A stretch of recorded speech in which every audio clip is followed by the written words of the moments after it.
Hi everyone, this is Leonardo Kramer from Luigi Cogitandi.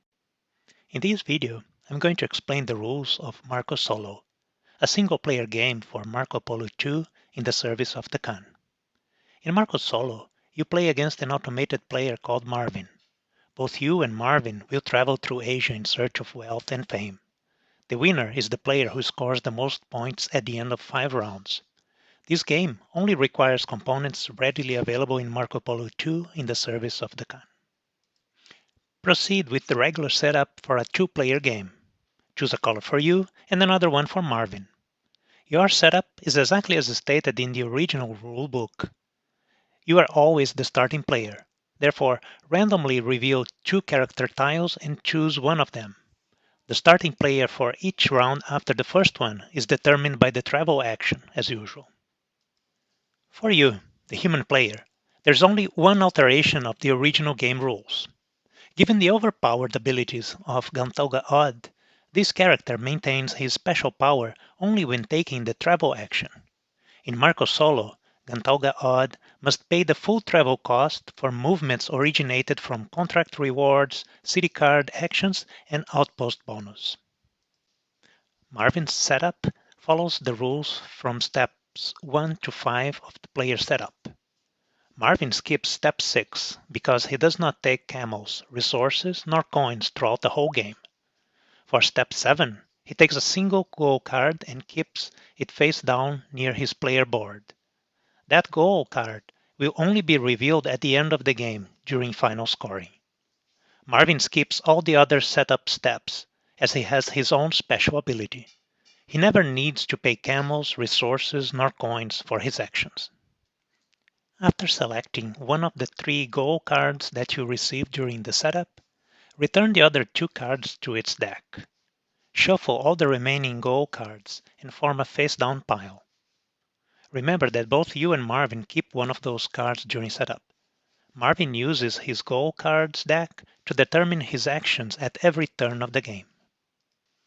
Your actions during the game and your scoring opportunities are exactly as stated in the rulebook. Marvin's actions are also bound by the rules of the game, even though sometimes Marvin refrains from taking certain legal actions. Whenever Marvin takes a guild seal, he immediately improves it by flipping the tile to its reverse side. Marvin immediately receives the 2-point bonus when the Tailor's Guild seal is taken. At the start of each round, Marvin claims the maximum victory points possible from his exclamation mark symbols. For instance, if Marvin has a trading post on the city containing the exclamation mark, question mark, city bonus marker, then he takes the bonus that provides 3 victory points if it is in play. Otherwise, he takes the bonus containing 1 victory point. If Marvin has any incomplete contract on his player board, he completes a single contract at the end of his turn, gaining all the rewards that are not camels, resources, nor coins. If 2 contracts are available, then he completes the oldest one. He keeps the oldest contract on the right-hand side and slides the one on the left to the right whenever a contract is completed. A movement reward is taken towards the nearest city without one of Marvin's trading posts, preferably a city with a new shield. Which brings me to a side explanation of the new shield concept. The term new shield refers to placing the first trading post in a city containing a shield that is different from the ones a player already visited. Marvin's first priority is always to travel to a city containing a new shield. That is, getting his first trading post in a city with a shield that is different from the ones he already secured for the final scoring. As you follow the rules describing Marvin's actions, there could be situations where it is unclear which die to use or which city to choose for performing the action. If there is a tie between using a die in Marvin's color and a black die, then Marvin uses a die in his own color before using a black die. If more than one city is tied for the selected action, then Marvin chooses the first one in alphabetical order. The first step performed in Marvin's turn is to reveal the top card of the gold card deck. That card determines which action Marvin will take during his turn. After that deck runs out, shuffle the gold cards and form a new face-down deck.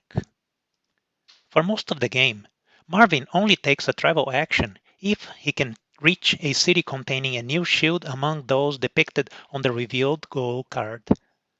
The only exception to this rule occurs when there are only 1, 2, or 3 trading posts left on his player board, but I'll get to that soon. Marvin always attempts to travel to the nearest city by using the minimum set of dice with the lowest possible values on those dice. If more than one city satisfy these conditions, then he travels to the first city in alphabetical order. Marvin never takes a travel action to end in an oasis.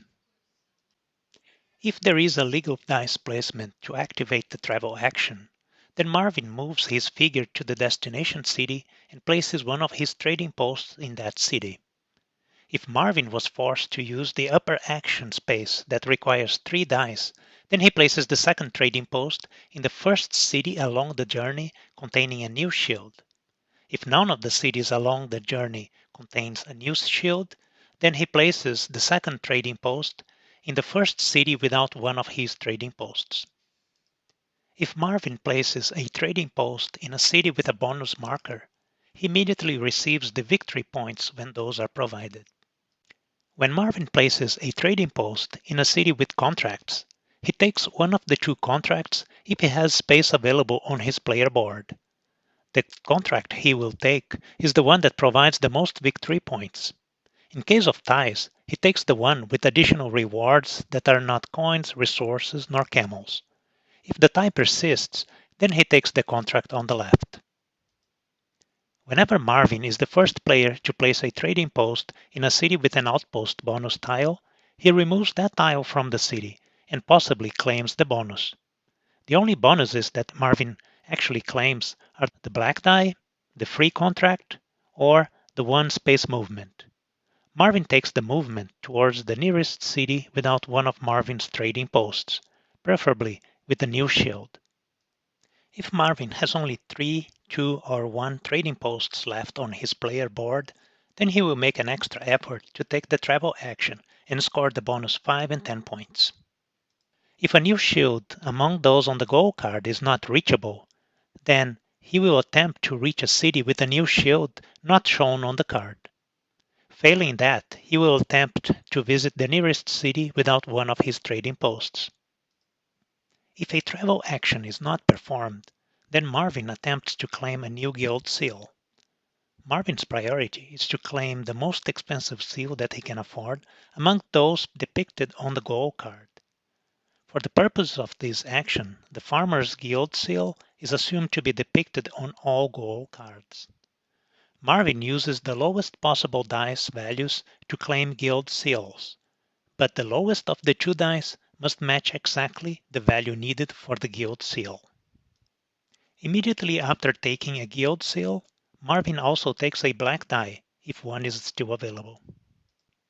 In this example, Marvin has 3 dice available and he has not claimed any guild seal yet. His dice have the values 1, 3, and 4. The guild seals depicted on the goal card are the Spicer's and the Jeweler's ones. Even though Marvin could afford to claim the Spicer's Guild seal using the dice with values 3 and 4, he actually needs a die of value 2 to perform this action. Therefore, he claims the Farmer's Guild seal by using the dice with values 1 and 3. If a new guild seal is not claimed, then Marvin uses the lowest die to block an empty city action in one of the 3 special cities, as long as both players have trading posts in that city. If both players have trading posts in more than one special city, then Marvin's first priority is Hormuz for the potential victory points, followed by Baghdad and Balkh. If Marvin does not take a special city action, then the number of shields depicted on the goal card will determine which one of the 4 remaining actions he will take. If that action cannot be taken, then he attempts to perform the next one in increasing order. For instance, he will attempt to perform the 3 shield action, but if that's not possible, he will attempt to perform the 4 shield actions, and then the 1 shield action, and possibly the 2 shield action. In the rare cases when none of the four options are possible, Marvin places his lowest die in the money bag and takes a black die if one is still available, thus finishing his action. Marvin takes the city action if the goal card depicts a single shield. Marvin takes the city action that provides him the most victory points possible.